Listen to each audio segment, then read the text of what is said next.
Far away from the busy center of human civilization, there was a small colony on the edge of known space. It was a quiet place, peaceful and forgotten by most. The people who lived there were hardworking farmers, engineers, and explorers who had come in search of a new beginning. They called their world Eden Reach, but there was nothing paradise-like about it. The winds were harsh, the soil dry, and survival required strength, yet they made it their home. They had no big armies, no warships guarding their skies, only hope that trouble would never come their way. Commander Rhea Solon was the colony's head of security. Once she had served in the great fleets of humanity, a respected officer who had seen her share of battles. But years ago, after losing too many people under her command, she left the service. She wanted peace far from the chaos of the galaxy. She never thought she would hold a weapon again. Life on Eden Reach was simple, almost dull, and that was exactly what she wanted. But peace never lasts long on the edges of the stars. It began one silent night when the colony's early warning system started flashing red. At first, Rhea thought it was a false alarm, maybe a meteor storm or a system glitch. But the radar showed something worse. Unidentified ships, fast and numerous, were entering orbit. They were not human. They belonged to a species known only through rumors, the Virex. The Virex were not conquerors in the usual sense. They were harvesters. They invaded, took what they wanted, and left destruction behind. And now they had found Eden Reach. Panic spread quickly among the colonists. Families rushed to shelters, mothers held their children close, and engineers sealed the outer gates. Rhea stood in the command center staring at the screens.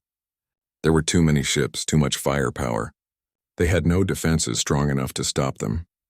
The colony's few defense drones were little more than scrap against an invading fleet. Rhea knew what was coming. Still, she refused to surrender without trying. She ordered all systems powered down to make the colony seem empty. Maybe she hoped the Virex would pass by. But the enemy wasn't fooled. Within hours, fire rained from the sky. Explosions tore through the northern sector, burning fields and storage depots. The ground shook as buildings collapsed. The colonists screamed through the comms asking for help, but there was none to give.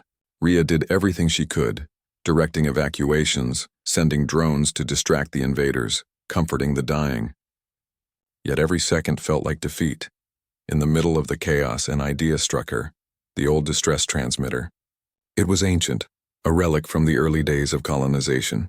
It was rarely used because no one expected help to come that far out. But now, with nothing left to lose, Rhea decided to send a signal. She climbed up the communications tower herself, as the air filled with smoke and fire. The structure trembled with every explosion, but she kept climbing. When she reached the top, the transmitter's panels were half broken, and the controls sparked from damage. Still, she began working. Her hands were steady, though her heart raced. Through her helmet, she could hear the cries of her people, the thundering sounds of the invasion below, and the eerie silence between explosions. She connected power manually, rerouted circuits, and typed the message she hoped someone, anyone, might hear. This is Commander Rhea Solon of the human colony Eden Reach. We are under attack by unknown alien forces. Casualties high.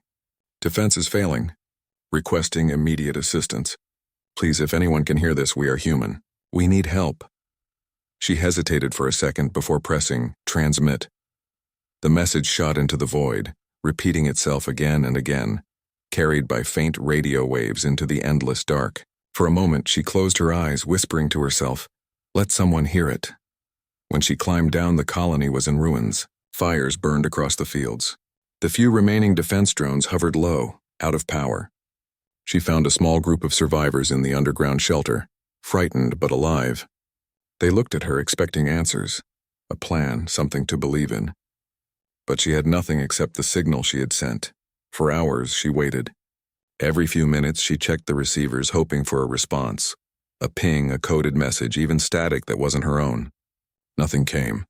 The stars outside remained cold and distant. Rhea sat alone in the command room, staring at the blinking red light that showed the distress beacon was still broadcasting. She tried to convince herself that help could still come, but deep down she knew the truth. The colony was too far. The human fleets were too busy fighting their own wars. No one cared about a forgotten world on the edge of nowhere. By dawn, the Virex ships began landing troops.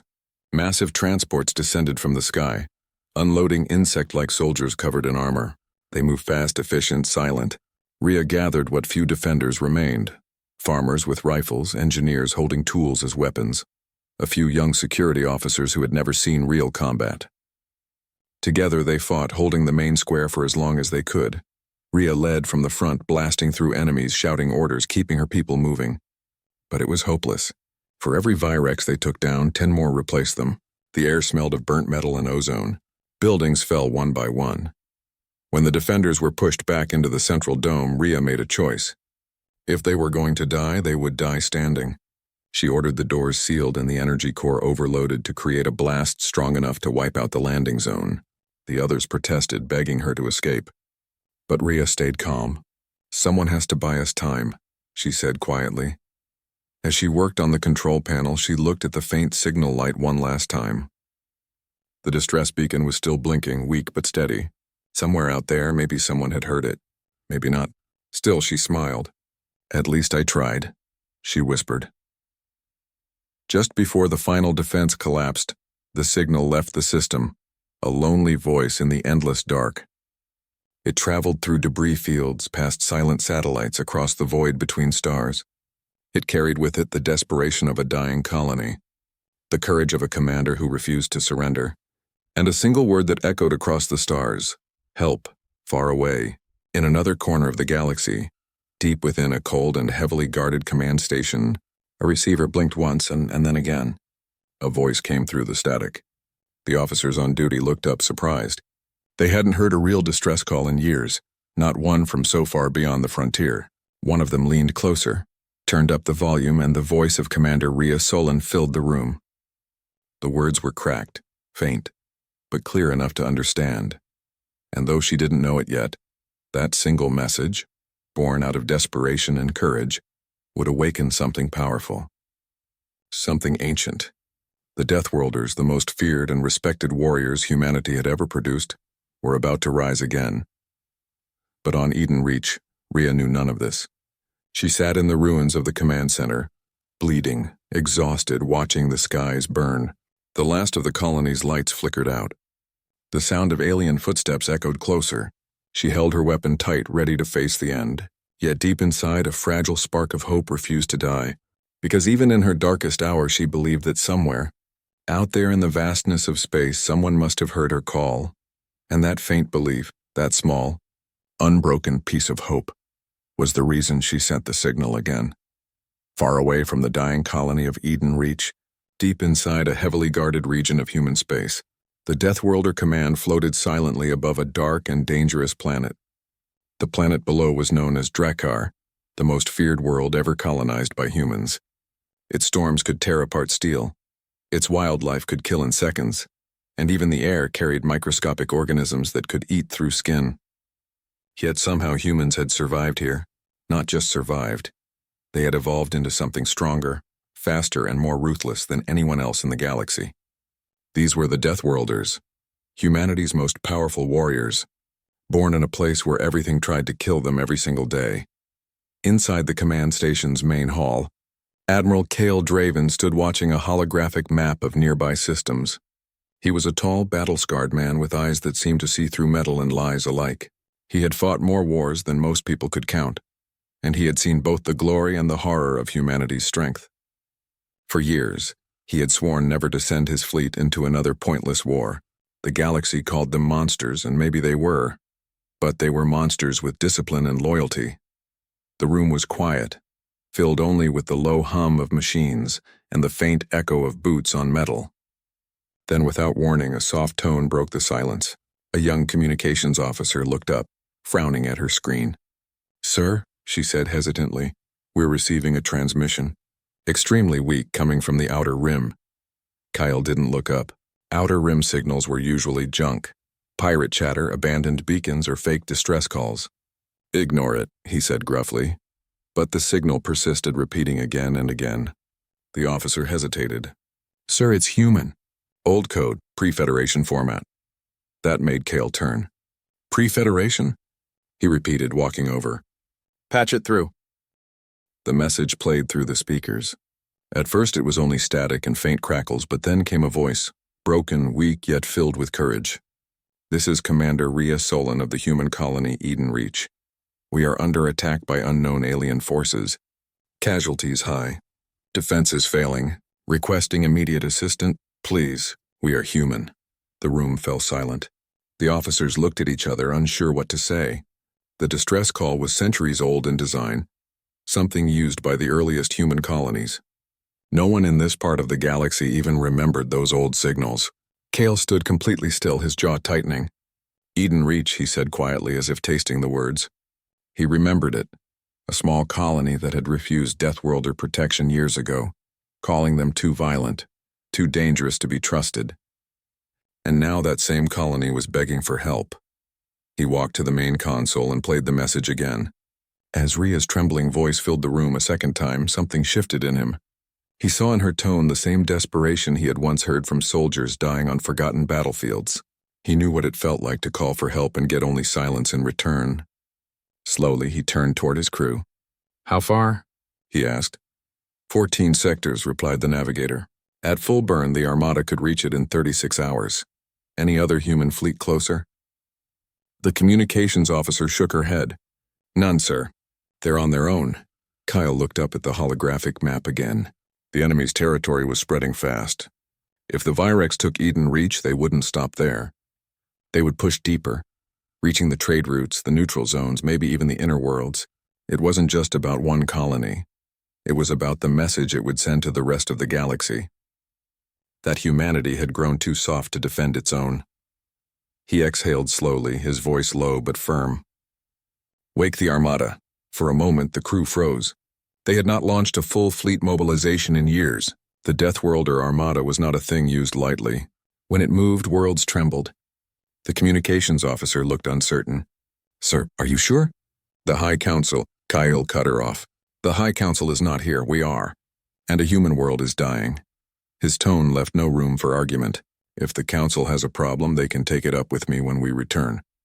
He walked to the center of the command room and pressed his hand against the authorization panel. The lights dimmed, alarms began to echo through the corridors, and a deep metallic voice filled the air. Code Omega issued. Fleet activation in progress. Across the Deathworlder station, massive hangars came to life. Warships that had slept for decades powered up. Their engines roared, shaking the walls. Technicians and soldiers ran to their stations. Massive docking arms released ancient battleships with hulls marked by old scars. Scars from wars no one dared to speak about anymore. In the barracks, soldiers were already suiting up. They wore heavy armor lined with black plating, each piece built to survive the conditions of their home planet. To anyone else, they looked terrifying, faceless giants of steel and fury. But among themselves, they were family. As they loaded weapons and checked their gear, a young recruit asked, "Is it true, sir? A human colony sent the signal?" His commander nodded. "Yes?" And the admiral's answering it himself. Word spread quickly through the ranks. Humanity had called, and the Deathworlders were answering. For some it was pride. For others it was duty. For all it was personal, because every Deathworlder knew what it was like to fight alone against the dark. Meanwhile, Kale stood at the massive observation window, watching the fleet rise into orbit. Hundreds of ships, dreadnoughts, carriers, cruisers, and smaller strike vessels, assembled into formation. Their engines glowed red against the blackness of space like the beating hearts of giants. Each ship carried the mark of Deathworld Command, a crimson insignia shaped like a clawed hand holding a burning star. Behind him, his second-in-command, Captain Aaron Voss, approached quietly. "You really mean to go yourself?" he asked. Kale didn't turn. "I sent men and women to die under orders I believed in once. Some of those orders were wrong. This time, I'll see it through myself." Aaron nodded slowly. "The galaxy will panic when they see us moving again." Kale gave a thin smile. "Good. Let them remember what we are." The Armada's engines flared brighter as they aligned for hyperspace. Inside every ship, the crews prepared in silence, checking systems, saying quiet goodbyes to loved ones through short transmissions. The older veterans smiled grimly. They had seen this before. The young ones tried to hide their fear. But when the final command came through, every hand moved with purpose. "Fleet command to all units." Kyle's voice thundered across the channels. "Target coordinates Eden Reach. Set course. Burn at maximum thrust. Deathworlders, today we answer the call. A moment later, space itself seemed to twist. One by one, the massive ships vanished into hyperspace, leaving trails of burning light behind them. The stars returned to silence, but the echo of their departure remained, a deep, almost living vibration, as if the universe itself knew something terrible was coming. Back in the control room, only the faint sound of static remained from the original distress signal. The communications officer listened to it one last time, the voice of Commander Rhea Solon still repeating in the background. She whispered softly, "I hope they get there in time." Out in the vastness of hyperspace, Kale stood on the bridge of his flagship Vanguard. The stars around him stretched into streams of light as they tore through the void. He thought about Eden Reach, the forgotten colony that once rejected them. He didn't feel anger. He felt something heavier, something closer to sorrow. Humans had always feared the Deathworlders, but they had forgotten one truth. The Deathworlders had never stopped being human. He walked to the viewing deck where the massive front windows showed nothing but the blur of faster-than-light travel. "You heard it too, didn't you?" said a voice behind him. It was Captain Aaron. Kyle nodded. A human voice asking for help. After all these years, I didn't think I'd hear one again. For a long time, they both stood there in silence, watching the storm of light outside. Kale finally said, "We've been called many things, monsters, savages, relics of war. Let them call us what they want. When humanity screams, we will always answer." And somewhere far ahead, on a small burning planet, Rhea Solon's faint signal continued to echo through space, unaware that it had reached the ears of the most feared warriors ever born. The Deathworlders were coming, and when they arrived, the stars themselves would tremble. Across the vast emptiness of space, the Deathworlder Armada moved with a precision and intensity that few in the galaxy had ever witnessed. The fleet, awakened from decades of quiet vigilance, now roared to life, each vessel a monument to humanity's most lethal engineering. From colossal dreadnoughts, their armor plated thick enough to survive planetary bombardment, to agile strike cruisers designed to outmaneuver any threat, the Armada stretched across the stars like a living organism. Every ship was crewed by veterans hardened by survival on the death worlds. Humans who had been trained to endure impossible conditions and emerge victorious. As the engines powered up, the corridors of each ship thrummed with anticipation. Soldiers checked their weapons with mechanical precision, the sound of heavy boots echoing through steel halls. Some were older, their armor etched with the scars of countless battles, eyes cold but vigilant. Others were younger, still learning the rules of survival and warfare in the harshest environments imaginable. But all shared the same focus, the same purpose. The call had been sent, and they would answer without hesitation. This was not a mission for diplomacy or negotiation. This was a mission for war. In the flagship Vanguard, Admiral Cale Draven moved among his officers, calm and deliberate, his presence commanding respect. He inspected the crews, offering brief words of encouragement. "Check your feeds. Watch every sensor. Nothing gets through us unnoticed," he instructed. His words were simple, but they carried weight. Every crew member knew that failure was not an option.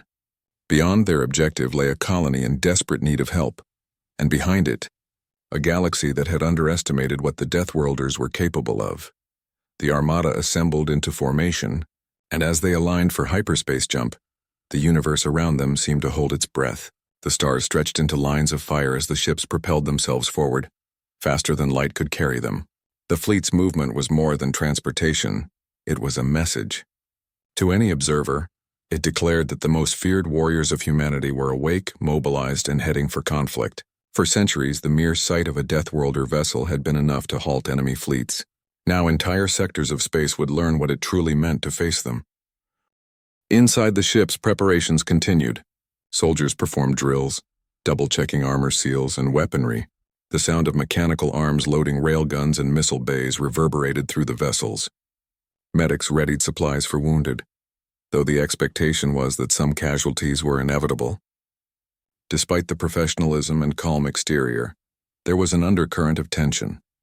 The thrill and fear of battle that every warrior knows before striking into the unknown.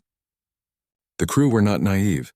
They understood that Eden Reach was distant, weak, and poorly defended, and yet the unknown enemy had already made contact. The fleet was about to meet them head-on, Meanwhile, Admiral Kale convened with his strategic officers to review the intelligence available on the Virex forces attacking Eden Reach. The Virex were a cunning species, swift and deadly, relying on overwhelming numbers and advanced alien technology. Their previous encounters with humans had often resulted in large-scale devastation, and yet Kale studied their weaknesses, knowing that the Armada's superior strategy and discipline could turn the tide. Focus on breaking their lines, he instructed. The colony must survive, and the Virex must learn that no force, no matter how numerous, can withstand the will of the Deathworlders. As they approached the outer edges of the invaded system, scouts detected the Virex fleet already in orbit over Eden Reach. Their ships were smaller, faster, and more numerous than anything the Deathworlders had seen recently. Yet they lacked the discipline, the coordination that made the Armada so terrifying. Kale observed them through the bridge's observation panels, noting the careless formations and overconfidence in their tactics. "Perfect," he said softly. "They think they've won before the fight begins. Let them be ready to learn." The first wave of Deathworlder strike cruisers moved to intercept the Virex patrols, their engines silent until the last moment, cloaked in the dark of space. Sensors on both sides detected anomalies, but the Virex did not recognize the scale of the threat approaching them. The sudden emergence of massive dreadnoughts from hyperspace sent shockwaves through the enemy fleet. Explosions erupted as the first volleys of railguns found their marks, tearing apart alien hulls with surgical precision. It was a demonstration of power, a warning shot that announced the arrival of the most dangerous force in human history. Back on the colony, Commander Rhea Solon watched the sky with a mixture of fear and disbelief. Fires still burned from the initial invasion, and her few remaining fighters had been driven back into scattered shelters. Then a strange light appeared on the horizon. Not a single ship, but hundreds stretching across the sky. She could not believe her eyes. Could it really be possible? Were these myths, legends told in fearful whispers across human space, actually coming to save them? Her heart pounded as her hope flickered to life for the first time since the attack began. The Armada's presence shifted the battle immediately. The Virex soldiers, confident moments ago, now faced a storm they could not comprehend. The Deathworlders did not just fight. They struck with intent, with knowledge born from survival in the harshest conditions imaginable. Boarding ships launched from carriers with terrifying speed, overwhelming the alien vessels before they could react. Every move was calculated, efficient, deadly. The Virex forces found themselves surrounded, their confidence evaporating as their formations were torn apart piece by piece. Within the Armada, soldiers experienced a renewed sense of purpose. The younger fighters, many of whom had trained for decades on the Deathworlds but had never faced a real battlefield, now saw the full scale of human power unleashed. Veteran warriors moved with calm precision, their every action a lesson in survival and tactics. Engineers on the ships rerouted power to shields and weapons, adapting in real time to the shifting chaos of space combat. It was a symphony of destruction, yet one conducted with control.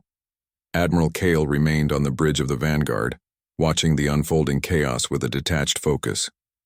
He was not driven by bloodlust but by a sense of duty. Every Virex ship destroyed meant lives saved on Eden Reach. Every precise strike reinforced the truth that the Deathworlders did not come for glory or conquest. They came because humans called, and the call demanded an answer. He issued orders swiftly, changing targets, adjusting formations, and predicting enemy reactions. His mind was a battlefield in itself, weaving together hundreds of variables, ensuring that the Armada's overwhelming force was used with maximum effect. As the first Virex retreat signals began to appear, the colony below started to notice subtle changes. Fires were being extinguished by unmanned drones from above. Alien landing pods were being shredded before they touched the ground, and the streets slowly became less chaotic. Commander Rhea Solon, still crouched in her command bunker, could hardly process what she was seeing. The legend of the Deathworlders was no longer just a story. It was real, arriving in the nick of time to turn despair into hope. In the midst of battle, communication lines between the Armada and the colony were established. Rhea's voice, trembling but determined, finally reached Admiral Kale's command bridge. We didn't expect anyone to come," she admitted. Kyle responded simply, his voice steady and commanding. "We received your call. We're here. Hold on. The Armada is with you now." As the fleet pressed the attack, Virex ships continued to fall under relentless fire. Boarding parties, faster and stronger than any human before them, neutralized key enemy vessels. The alien invaders began to scatter, retreating into the void in panic. The Deathworlders pursued them only to a point, ensuring that the threat was diminished but not completely annihilated, a message to any who might underestimate human resolve in the future. The impact on Eden Reach was immediate and profound. Survivors cautiously emerged from shelters, eyes wide with disbelief as they saw the alien threat diminished. Smoke began to lift, revealing the first signs of the colony's buildings still standing, though damaged. People who had lost everything in the initial attacks now had a chance to survive, thanks to a force that seemed almost mythic in its power and precision. Throughout the Armada, morale was high. The soldiers had demonstrated their skill, and the young recruits learned the full scope of what it meant to be a Deathworlder. Across the command network, messages flowed back and forth, coordinating rescue efforts, securing key points of the colony, and preparing for possible counterattacks. Every action reinforced the unshakable truth. When humanity calls, the Deathworlders answer, not with hesitation, not with diplomacy, but with unstoppable force. As night fell over Eden Reach, the stars above were alive with the glow of departing and retreating ships. Commander Rhea Solon finally allowed herself to breathe. She had witnessed the impossible. Her desperate call had brought the most powerful human warriors across the galaxy to save her people. The sky, once filled with destruction and fear, now held the promise of survival. She looked at the horizon, knowing that even though the battle was not entirely over, the arrival of the Deathworlder Armada had changed everything. And far away, in the silent reaches of space, the Armada regrouped, ready to strike again if needed. The Deathworlders had awakened fully, and the galaxy would soon learn that a single call for help could summon a force capable of changing the fate of worlds.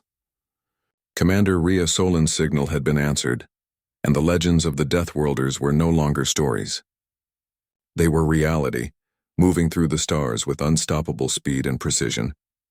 The sky over Eden Reach burned with fire as the Virex forces struggled to maintain their control. Explosions ripped through the northern sector of the colony, sending debris and smoke into the thin atmosphere. The alien invaders had underestimated the resilience of the colonists and the speed with which the Deathworlder Armada had arrived. From orbit, massive ships hovered, their engines casting a red glow across the planet's surface.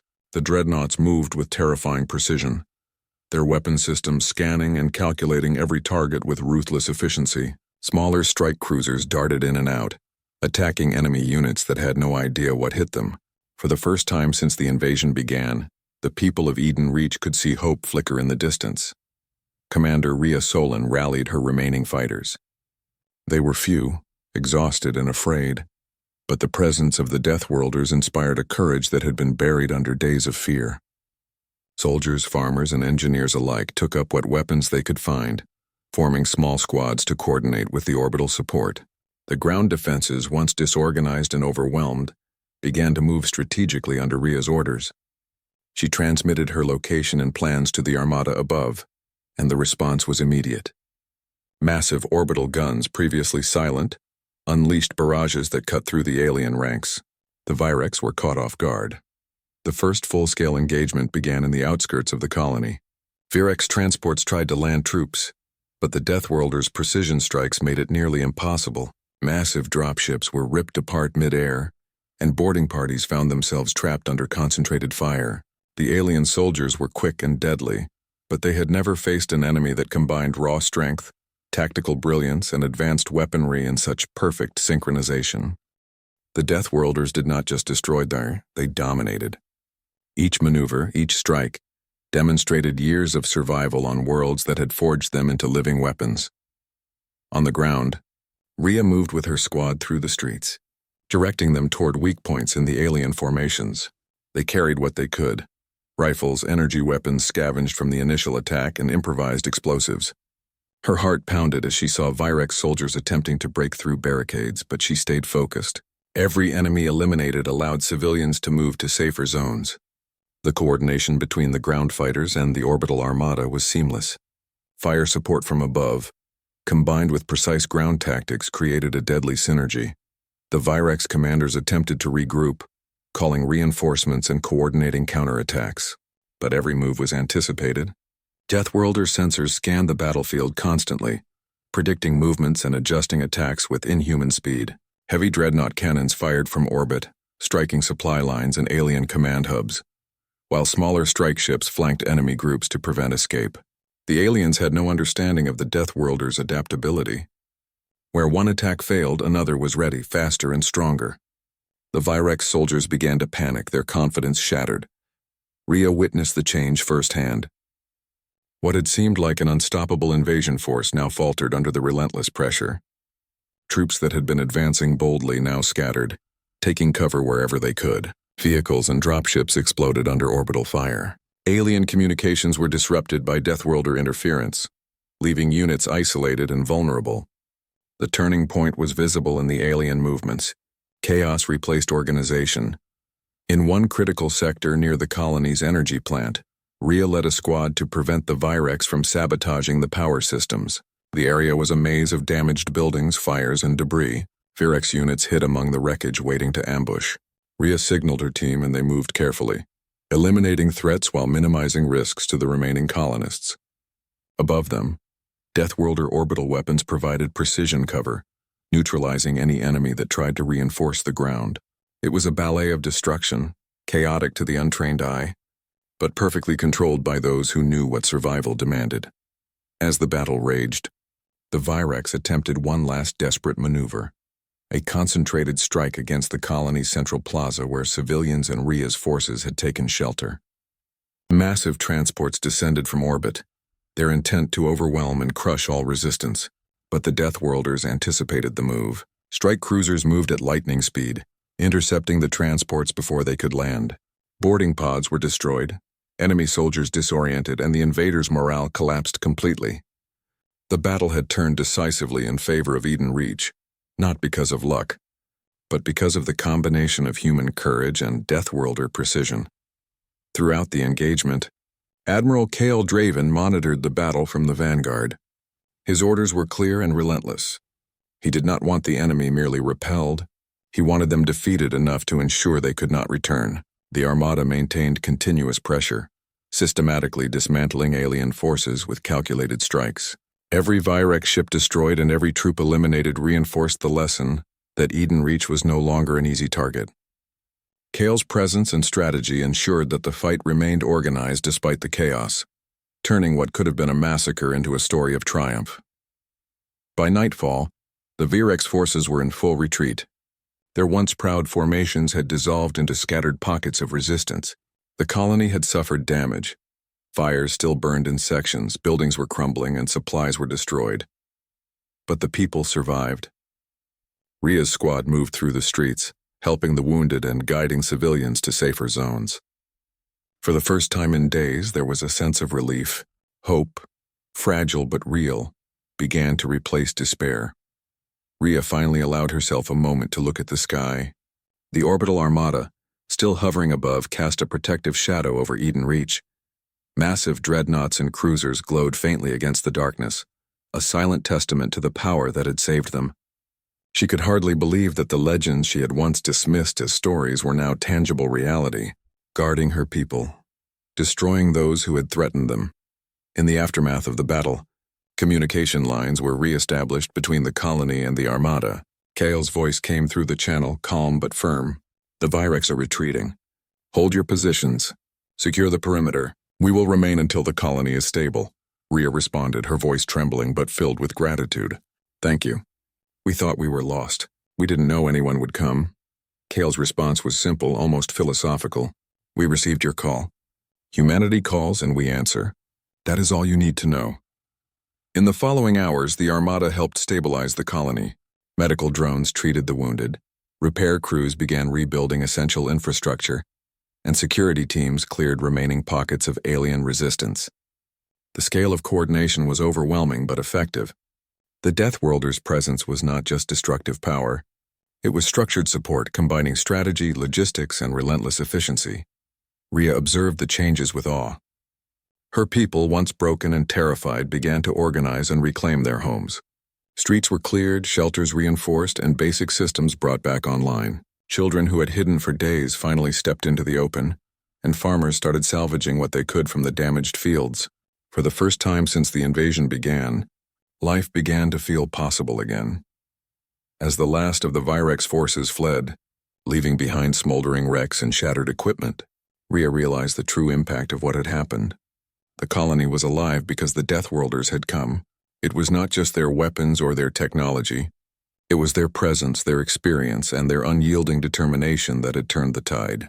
The aliens had underestimated human resilience and the power of a species forged in the crucible of extreme survival. Later, Rhea walked among the survivors, helping where she could. She found families reunited, friends comforting each other, and strangers lending aid.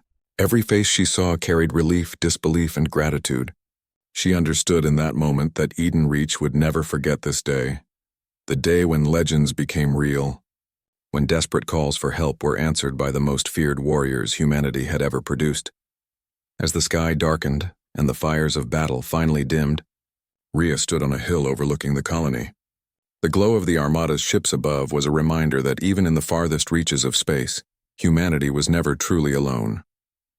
She thought about the journey that had brought them here, the bravery of her people, and the incredible force that had arrived in their hour of need. And though the scars of the battle would remain, both on the land and in memory, Eden Reach had survived. The Virex had been defeated, their power broken for now, and the Deathworlders had proven that no force, no matter how dangerous, could stand against the combination of human courage and Deathworlder precision.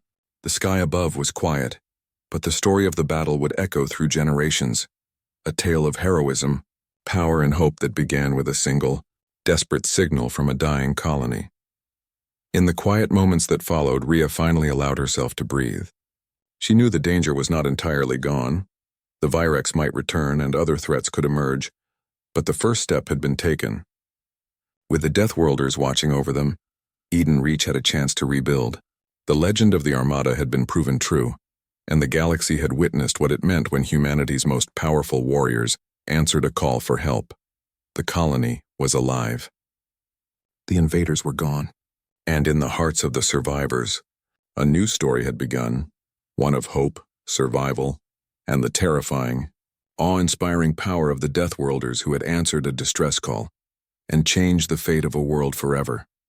As the smoke cleared from the battle-scarred colony of Eden Reach, a fragile calm settled over the land. Fires smoldered in scattered ruins, sending spirals of black smoke into the atmosphere. But the immediate threat had passed. The Virex forces that had terrorized the colony were in retreat, broken and disorganized. Their attempts to dominate humanity decisively ended. For the survivors, the aftermath was a mixture of relief, exhaustion, and disbelief. They had endured the worst and had lived to see the dawn. But none of it would have been possible without the arrival of the Deathworlder Armada. Commander Rhea, Solon moved through the central plaza of the colony, still cautious despite the victory. Her clothes were scorched and torn, her hands blackened with ash and grime, yet she carried herself with the determination that had defined her from the start. The streets were filled with the sounds of rebuilding, people emerging from shelters, tending to the wounded, and reclaiming their homes. Children peered from behind partially destroyed walls, their wide eyes reflecting both the trauma they had witnessed and the awe of seeing the Deathworlders firsthand. Everywhere she looked, she saw the resilience of humanity in motion. The Deathworlders themselves remained vigilant. Their ships still hovered in orbit, casting a protective glow over the colony. Small squads of soldiers had been deployed to assist with clearing debris, securing the area, and ensuring no pockets of Virex forces remained to threaten the survivors. These warriors moved with an efficiency that was both intimidating and comforting. Every action they took demonstrated that they were not just destroyers, they were protectors when called upon. To the people of Eden Reach who had only heard stories of the Deathworlders, seeing them in action was almost like witnessing a legend come alive. Rhea finally allowed herself a moment to speak with one of the officers sent to coordinate the ground support. "How long will you stay?" she asked quietly, still processing the reality that the Armada had come to save them. The officer, clad in the black and red armor distinctive of the Deathworlders, replied with calm certainty, "As long as necessary, until the colony is safe and capable of defending itself. Humanity calls and we answer. That is our duty." Rhea nodded. realizing that the power and fearsome reputation of the Deathworlders were only part of the truth. Beneath the armor and legends, they were bound by a strict code. They answered the call of their people without hesitation. The cleanup and recovery began in earnest. Colonists, guided by the Deathworlder soldiers, started repairing homes, clearing streets, and tending to the injured. The Virex debris littered the landscape.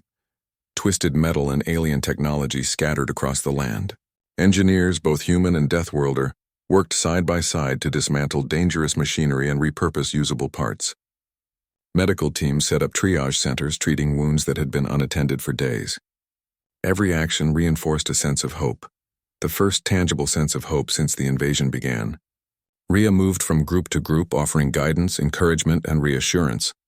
Her leadership, combined with the presence of the Deathworlders, brought order to the chaos. She helped evacuate families from unsafe structures, coordinated supplies, and worked with the remaining security forces to establish safe zones. Even the most skeptical colonists, who had doubted that anyone would come to help, began to feel a renewed sense of safety. The turning point was clear. The colony, once on the brink of destruction, now had a chance to rebuild. The orbital armada continued to provide support. Sensor arrays scanned for residual Virex forces, ensuring that no hidden threats remained. Heavy weapons from the dreadnoughts could strike from orbit if necessary. But Kale Draven, commanding the armada from the vanguard, instructed restraint. The Deathworlders' goal was not to obliterate the planet, but to secure it. Every move was calculated to protect the colonists and teach the invaders a lesson they would not forget. Kyle understood the balance between overwhelming power and careful strategy, knowing that the true victory was the survival and recovery of Eden Reach. As the day wore on, Rhea received a secure communication from Admiral Kale. His message was succinct but impactful. The Virex have been routed. The colony is stable. We will remain until you are prepared to defend yourselves. Your people survived because you called. Remember that. The words struck her deeply. The Deathworlders had not only come, but they had stayed, ensuring that the fragile survival of Eden Reach was not threatened again. She realized that their presence was a message, to the galaxy, to the invaders, and to her own people. Humanity was stronger than it appeared, and those who had once been thought legends were very real and very capable. Throughout the colony, people began to speak in hushed tones about what had happened. Stories of the Deathworlders spread quickly, even among those who had not witnessed the battle directly. Accounts of their precision, their strength, and their unwavering focus became the new tales of heroism. Children imitated their armor and weapons, while adults marveled at the coordination and discipline that had saved them. The arrival of the Armada had turned despair into inspiration, teaching a hard lesson about courage, unity, and the lengths to which humanity could be protected. Rhea herself took a moment to reflect on the events. The colony had been on the verge of annihilation, and yet it had survived. The courage of her people, combined with the unstoppable might of the Deathworlders, had made the difference. She thought about the distress signal she had sent, her voice trembling as she broadcast the call for help into the void. She had not expected anyone to respond, and yet her hope, her single act of faith, had awakened the most powerful warriors humanity had ever known. That thought filled her with both relief and humility. The following days were focused on rebuilding and preparation.